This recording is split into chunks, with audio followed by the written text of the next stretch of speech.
China's factory sector has shrunk in November for the first time in nearly 3 years. The official Purchasing Managers Index has fallen to a reading of 49, indicating a contraction. The data is likely to feed worries that the global economy is on a slippery slope as the Eurozone struggles to tackle its 2-year debt crisis.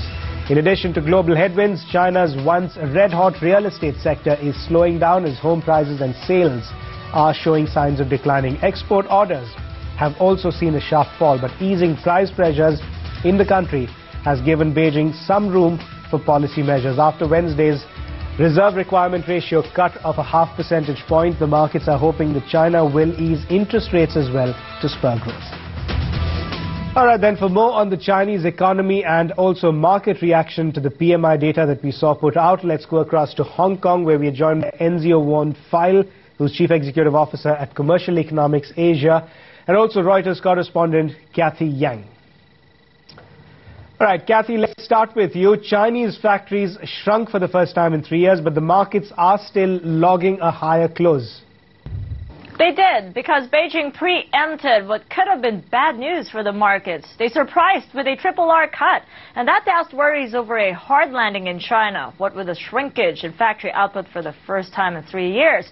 So the bargain hunters came out of the woodwork and snapped Chinese-related companies in both Hong Kong and Shanghai. And because of that, turnover in both exchanges surged to the highest for the year. Not to forget, that coordinated central bank move globally also helped lift sentiment. A little less so in China, but more so for the markets outside it, such as Japan, where the Nikkei 225 index surged to a 2-week high. Right now, Enzio, just coming to you, so many people are expecting Beijing to cut rates. When do you believe the actual rate cut will come? The actual rate cut comes once we have reduced the minimum reserve requirement by about 200 basis points, by about another 2% off the back of this one. Right, Kathy, tell us what a trader is telling you about a rate cut in China. Will we see Beijing ease rates? Well, the consensus is there will be more. The move overnight had just been a taster of many moves to come, and the direction is easier monetary policy going forward. After yesterday's RRR cut, investors are going to be looking out for signs of interest rate easing. Inflation pressures are easing, growth is slowing, so nothing really to stop the PBOC from shifting policy, and more so against this backdrop of a slowing global economy. I spoke to Enzio Won File, the CEO of Commercial Economics Asia today, and he told me the next RRR cut will come before the end of the month, and perhaps another one before Chinese New Year.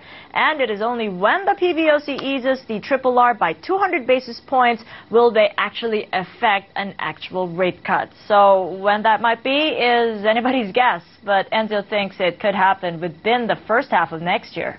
So Enzio, where does that take the China GDP growth rate for the next year? Do you foresee, or do you believe we aren't going to see a hard landing? I think by June of next year, I know it's very woolly, but I think that by that time the loosening will heat up quite a bit. Also, Enzio, the yuan's been weakening. How much longer might it continue amid U.S. pressure for Beijing to allow it to strengthen some more?